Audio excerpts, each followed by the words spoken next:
Today's video is going to be kind of a combination wrap up. I'm going to start off with what actually got read in December and then segue into the 2025 overall stats and wrap ups of what the best books of the year was. This might be kind of a long video since we're going to be talking about December reads, all that encompasses, and then what we actually hauled in December and the yearly wrap up all together. Be sure to hydrate. Yeah, I don't have water. I have a soda today because the fizzy bubbles make my throat feel better. And I've already had too much coffee, so I can't just keep drinking coffee. I should have made tea. The first book that we started December out with was Bookshops and Bone Dust by Travis Baldree. This is the prequel novel. This is following Viv, who is the orc mercenary that we met in Legends and Lattes as she was opening her own coffee shop. But in this one, she is much younger. She's only kind of just starting out her mercenary career and running headlong into danger and such when she's injured, and she's left to recover because she was pretty badly injured. She's left to recover in this small seaside town while she's going crazy with bed rest, knowing her adventuring party is out still hunting this necromancer that's plaguing the land. She's stuck here with nothing to do, and even though she should actually be in bed, she's hobbling around on a crutch and making the elf doctor very, very mad at her. But this is how she meets Fern, who runs I didn't put the bookstore's name, but she runs the local bookstore there that is kind of falling on hard times, and it's also fallen into some dirtiness. And Viv, at first, though she's very not sure about it, but Fern is very gifted as a bookseller in general. She can see people and hear just a little bit about them and pick out a book that's perfect for them, as she does for Viv.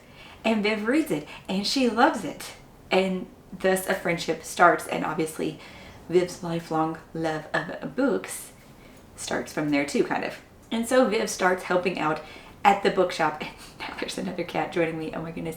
Viv is not the only new person in town though. A mysterious dark figure appears, and he's not up to kind of no good, but he's only a side part of it as events start unfolding. What I'll say about this one, still cozy, and seeing the different side of Viv, the younger side, the more brash side, that was nice. I think the romance was a bit stronger in this one. I feel there's this subplot kind of in both books. Maybe it's just because it's been so long since I've read Legends and Lattes, and it just felt the romance subplot of this one was stronger and more at the forefront than this one. I'm saying it like I'm holding them both up. Than Legends and Lattes, because I don't know. It's just you weren't seeing it as much. You're getting hints of it, I feel like, in that book. And it was just more sweetness in the hints, and you knew more than the characters knew. But this one, it was very in the forefront. So there was just a different style to that. It was a 4-star read overall. I listened to the audiobook again, which always recommended. And Fern was adorable. Her little dog, Pot Roast, or Owl, whatever the doggy creature is, very, very adorable. Then the first DNF of the month sadly was Godkiller, and this is just a soft DNF. I just was not able to actually fully wrap my mind into this world and get into this world at this point in time. This is very sad because I wanted to. I'll leave the bookmark in, even though I'll probably have to actually restart it next time. There were so many characters. I didn't expect there to be so many characters right from the get-go. But you were learning about a lot of characters and a lot of things. And yeah, I'm not sure. It was kind of very sad though. It was kind of very sad with one person in character. Actually, two characters. Two characters had real rough starts and introductions. Okay, so this was a soft DNF. We will try to come back to this series sometime this year, hopefully. Maybe. From there, because I think I wrote these in order, I picked up the short story, The Kill Clause by Lisa Unger. This one was one of the Amazon first reads, short stories, extra reads. It's a little Christmassy thriller. It follows a hit woman named Paige. It follows Paige as she is a part of an assassin agency, pretty much, that they are recruited by this woman out of when they age out of foster homes, and they show exceptional skills in certain things. And that's how she got Paige. And that's how she got the guy that Paige married after the first day that she met him.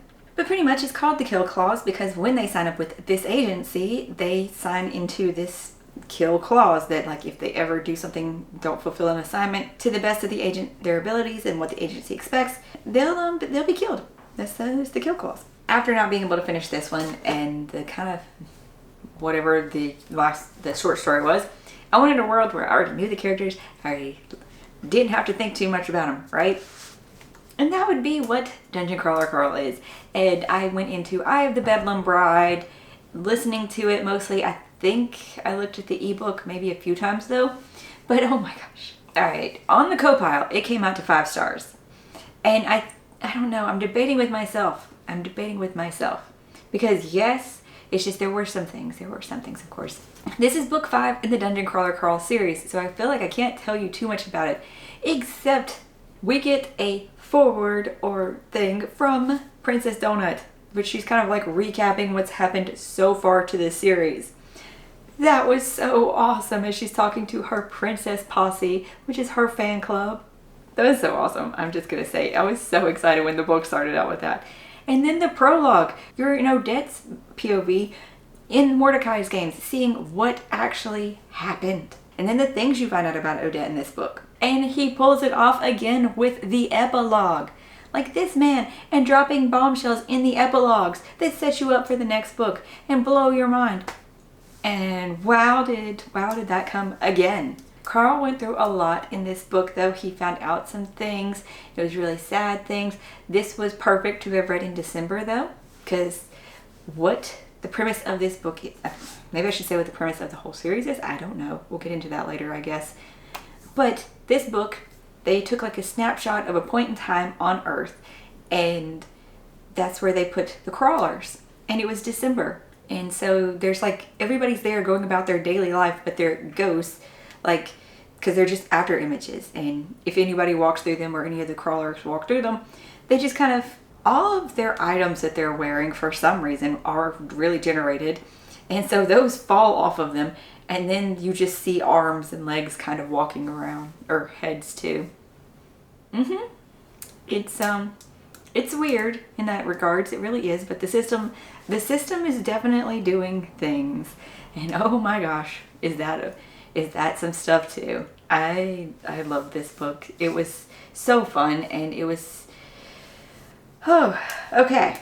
Maybe if you noticed in the December TBR, I talked about doing some readathons. Well, 2 of them were taking place over the next week, where the next 2 books I'm going to talk about were, which was Holiday-a-thon and Lightfall. The first book I started for this would be How My Neighbor Stole Christmas by Megan Quinn, which was also supposed to be for Mary Bookmas. This is technically the 2nd year I have started this book, because I read like the first few pages in chapter in 2024, but didn't really have time to keep going with it. It was just kind of picking it up on my phone when I was standing in lines mostly. And so I didn't get into it because it was mostly just a few pages and I didn't have time. I had other things I was trying to read. Well, this year I made it 96 pages in. I saw no will to keep picking it up because Story Taylor was the most annoying main character ever. Sure, the book made me laugh. There were several funny lines, but it was also just so, how are these people grown-ups moments. So I just couldn't with it. Yeah, she was annoying and whiny.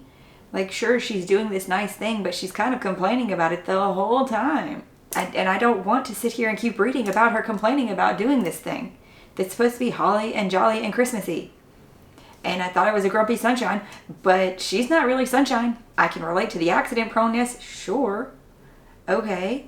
And like I said, sometimes it's funny. And then the grumpy guy, Cole, who, yeah, he's just generally grumpy, like all the time. That's his whole personality, is he's grumpy. And the fact that he was doing this thing to compete against her solely based off something that happened a decade ago that she has no idea about. So it's a miscommunication stupidness there. And actually, I don't think she ever knew his parents died either. I don't know, I feel like her Aunt Cindy would have told her that, but I don't know. So after 95 pages, I did not decide to pick it up again. Then I moved on though to the audiobook that was Twas the Night Before Christmas. And this was a 3-star read. It's the second book in the Christmas Tree Farm Mysteries by Jacqueline Frost. I think that was the name of the series. This one was not as good to me as the first book. It still had some elements in the mystery and everything, but Everybody kept telling the main character, don't get involved in the investigation, let the police handle it. And it's like she trusted the sheriff, kind of, and like she did give him the idea to look at it from a different angle instead of just trying to prove, somebody else did it, to just like prove that, confirm her friend's alibi. Because her best friend is suspected of murdering the town judge's son, who was her date that night, and he was really handsy, and they're not dating, they both went to their parents' political functions because she's the mayor's daughter, and so their parents were both making them go there, so they were a date. And our main character, Holly, of course, has to clear her friend's name because she can't let her friend spend Christmas behind bars. And even though she keeps saying she doesn't want to be involved in the investigation, she doesn't want to do this or that, she does keep digging. She keeps doing this even though she's so behind in her own business and in getting this stuff ready for her parents' inn that's opening, that she will be running. Technically after that, it was when I finished The Eye of the Bedlam Bride. I kind of stopped it to do my Lightfall books, and then I went back to The Eye of the Bedlam Bride and finished it and was happy. On Christmas, I listened to the novella short story, Oh What Fun by Chandler Baker. This was like an hour that I just threw this on while I was packing everything up and getting it in the car on Christmas Eve morning to go to all the families.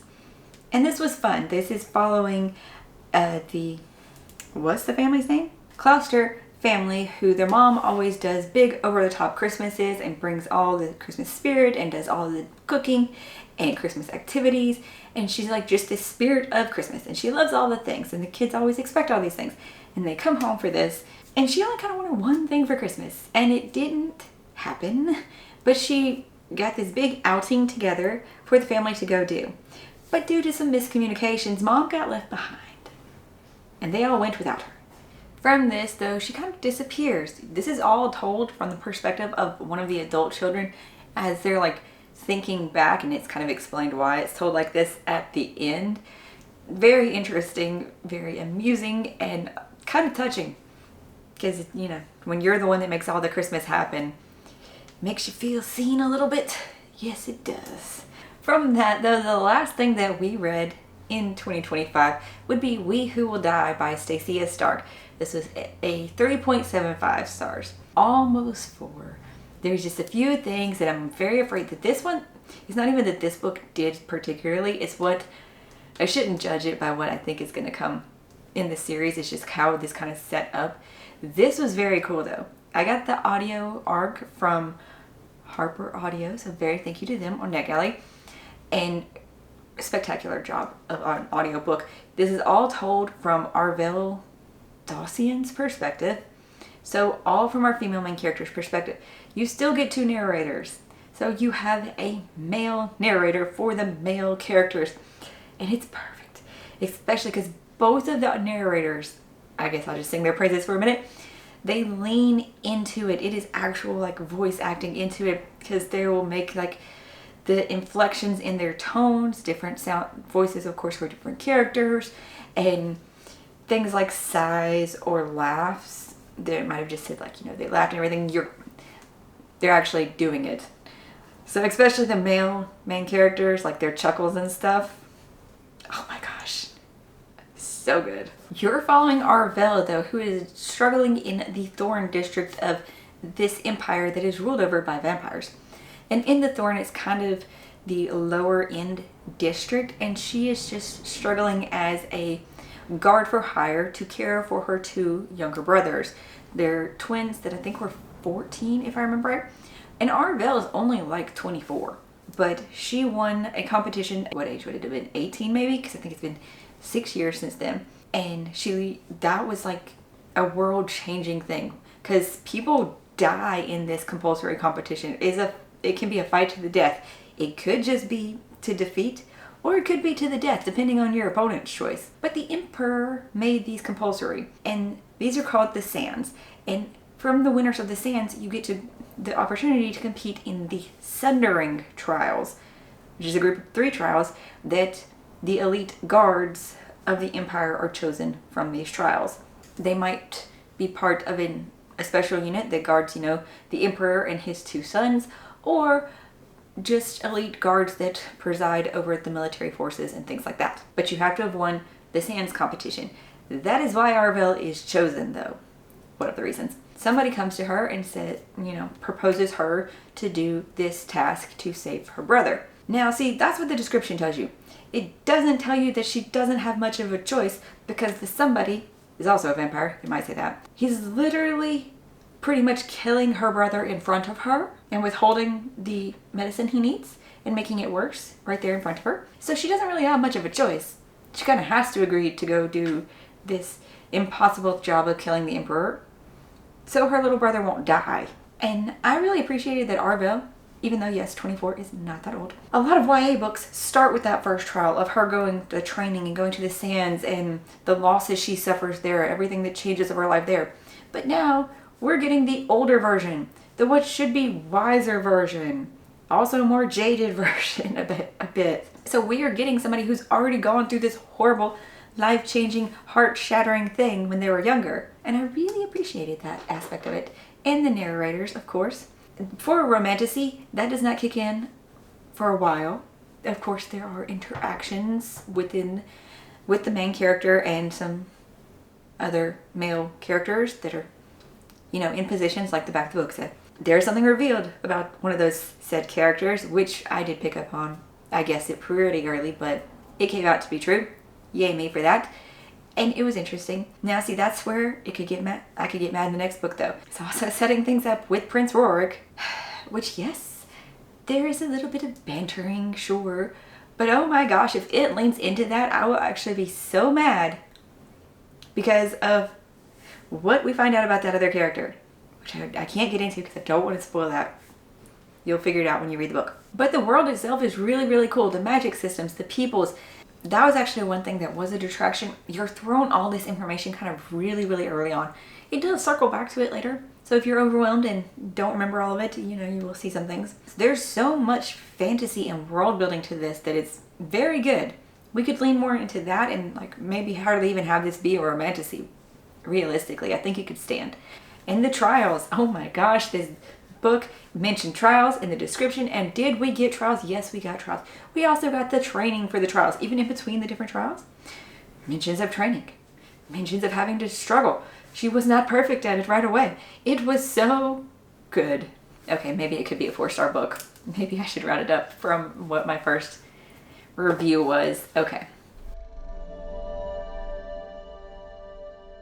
Before the 2025 wrap up, we'll go over the books that I received in December, mostly Christmas presents. The first one up I actually bought in preparation for this year, so kind of not a present, but Gardens of the Moon by Steven Erikson. Sadly, it is the tiny mass market paperback. I don't even know that I've read one. Oh my god, it's so broken. Not broken, but the spine is so broken. I did choose this on my own though, in case I don't actually like the series, or if we love the series, then we'll get better ones. But this is the first one, so we're just gonna try it. Then the December Broken Binding box that, well, I remember what this book was, I think. I chose not to skip it. This one's a standalone. I've never read from this author, but I think the book is supposed to be pretty liked and loved. So, The Vanished Birds by Simon Jimenez. I do believe I've heard good things about this when it came out a few to several years ago. Do I remember what it's about? Not at all. Not at all. It's a very interesting cover. It says cover art, though, was done by Enrique Cormanes.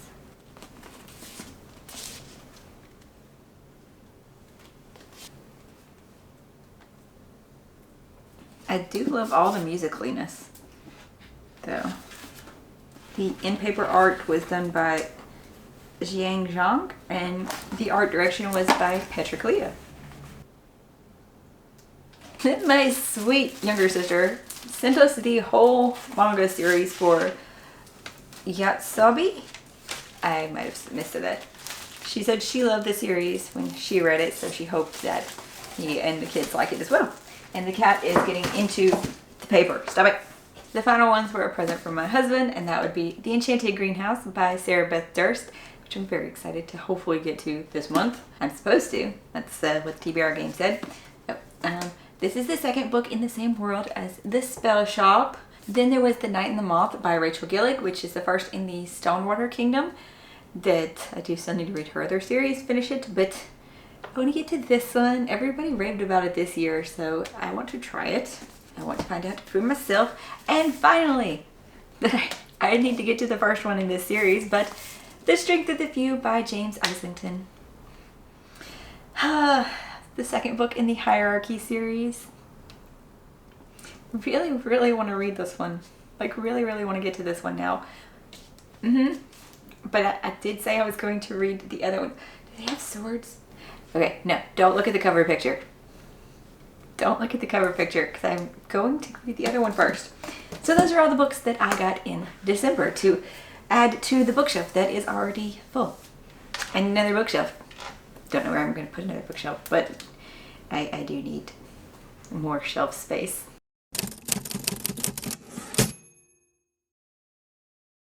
And finally, to wrap up 2025, our stats. Overall, we started 68 titles. We finished 61 titles. Some of them were softy enough. Some of them are, we're never going back to that. We're not going to get into how many of each of those there was. To the numbers that I wrote down, which hopefully were all accurate. Total pages read was 17,841 pages through all of 2025 with 142 hours listened to. So this stat is a little skewed because if I did have one that I had the physical copy or the ebook copy and the audiobook, I put down the total page number instead of the hours normally. For the reading methods, these in percentages because I did not do this with numbers. We had 14% of my reading was audiobooks, 8.8% was physical, 27.9% was mixed media, meaning 2 different forms, and 48.5% was ebooks. A big rise from every other year, I think, for the ebooks there. Where did I get most of my books from? 19% from the library, 27.9% I owned, 11.8% was Audible, 19.1% was Kindle Unlimited. Yay for using that more, I guess, since I'm paying for it. 8.8% were BookBox books, so good that we're getting to those. And 13.2% were ARCs. And good that I'm reading those on time mostly. For the series, you're supposed to be finishing some series, right? Yes. I didn't put how many I started. This is not an accurate number either because I know there's something else that I forgot to put on my series list. I just don't know what it is right now. It says I have 33 ongoing series. And that last year though, we finished 7 series. Yay for finishing 7 at least, but 33 currently ongoing series. Like that I am not caught up with the series. Even if, you know, all the books are currently out, actually, that's not true. Because Shadow of the Leviathan series, I am caught up, but that's currently as a ongoing series, not in the series finished. Cool. So there's that. That data is completely skewed and irrelevant, I suppose. For the best books of 2025 then, I guess I'll separate it down to 4-ish. I can say it feels wrong not to include this. So, coming in at 4.75 stars would be Shadows Upon Time by Christopher Racchio, the conclusion of the Sun Eaters, whose review I still have not done, and whose vlog I still have not finished editing to be able to put up either. Yep, that's where we're at. But oh my gosh, this was like so much in scope. So much happened here, but mostly a lot of politicking. That was where it got a little slow. Was the politicking. And where you just wanted to beat people over the side of the head of the world is ending, why do you care about this stupidness? But yet, that's what we dealt with in this book. Still great.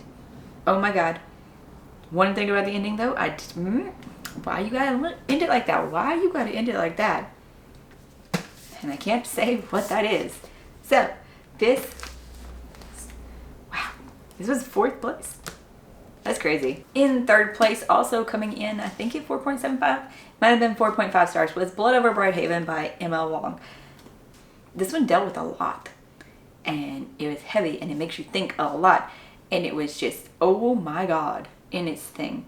You are following the first female, whatever the people are called, that uses the magic key system with the typewriter. She's the first one ever. They never even let females take the test before, but now they have. You find out kind of why, too, because the sensibilities are whatnot, because females are so delicate. And then when she is horrified, of course, by the truth that she finds out. So you follow her, though, as she's struggling with chauvinisticness in the male-dominated field, and they give her an assistant that's from a second-class group of people. And their revelation that will change the world, and what they do with it, and how it all goes down. And man, she is stubborn and hard-headed. This might be kind of the same thing, and she thinks she's right to the point of a fault, and she's very narrow-minded in how she goes about things. There's only pretty much her way, and that does lead to problems. But when she thinks, I'm going to set this right, no matter what, she does. At least she tries. In second place, going in at 5 stars, that's probably no shock to anybody, would be Sunrise on the Reaping by Suzanne Collins, the next prequel in the Hunger Games series that follows Hamish Abernathy's games on the 25th Reaping. And oh my God, my heart, and just this book and going through it, of course it pulls on your emotions by throwing names at you that you have met and made connections with in the original trilogy. Was it a little bit weird in some instances to have that many names brought up? Maybe. Like, I really didn't expect one of the characters to actually be older than Hamish, or actually that many characters to be older than Hamish. But when you're going off of actor portrayals a lot, it's harder to judge. And who knows, maybe back then they didn't expect it to be like that because she hadn't written it yet. That one character, though, I really didn't expect. I thought they were about the same age. Oh my gosh, and everything Hamish goes through, and you understand why he drinks himself into an oblivion to try to handle everything that happened to him. And the one that took the top spot is actually, we're just going to say it was the series, because it was the first 5-star book of 2025, and the one that had multiple 5 stars and just blew me away. It seems that I find a book series a year to just sink my brain into and keep hold of me, and that would be the Dungeon Crawler Carl series by Matt Dineman. The first book was the first 5-star back in January. Several of the other books got to 5 stars. It was just spectacular. I love this series. I love the audiobooks because Jeff Hayes does an amazing job.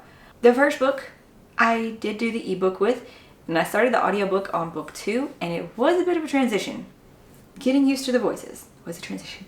And I noticed when I went back and listened to the audiobook of book 1, because yes, I actually read book 1 twice last year, I noticed that he did do things a little bit differently in the first book's audio. So it took him, a little bit to find his groove of all the character voices and how he wanted to do things. It was just the most fun time ever as you were following Carl, who is like 27, I think, on a freezing blizzard night in January when his ex-girlfriend's cat decides to jump out the open second-story window of the apartment into a tree, and then she can't get herself back in.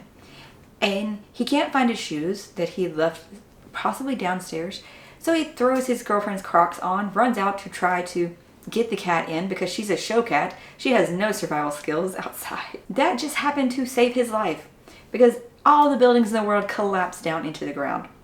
And then the voice booms from the sky, welcoming them to know that their planet is being taken over by the Borant Corporation, and that if they wish to take it back, they can compete in the World Dungeon. If they get to floor 18, they have the chance to reclaim their planet. Well, Carl's in his leather jacket, his girlfriend's 2 tiny Crocs, and his boxers. And that's it. And like I said, January, blizzard, they're in Seattle. So pretty much the only choice was to go down the stairwell that opened magically in the ground into the dungeon for him and the cat Princess Donut to survive. And shenanigans ensue. And each book is crazier, but it also gets deeper into what's going on in the water universe, in the actual lore kind of the world, deeper into the emotions of our characters as they're going through trauma and they're going through grief, but it's still doing it with this air of dark humor, I guess might be the word for it. And it is just spectacular. And the cast also expands too. They meet other, humans down there that they have to partner up with. They're not always good humans as well. There are good people, there are bad people, there are people who were good people, but were put through horrible circumstances. Spectacular is all I could say. I love this series. I really do. I think I've talked enough about Dungeon Crawler Crawl throughout all of 2025, but there are still more books coming, so there will be more to talk about, of course. I would love to know what you read in December, what your best book of last year was. How did you end up the year, and what are you starting out with this year? I hope you are having a fantastic day, finding something great to read, and that I will see you in the next one.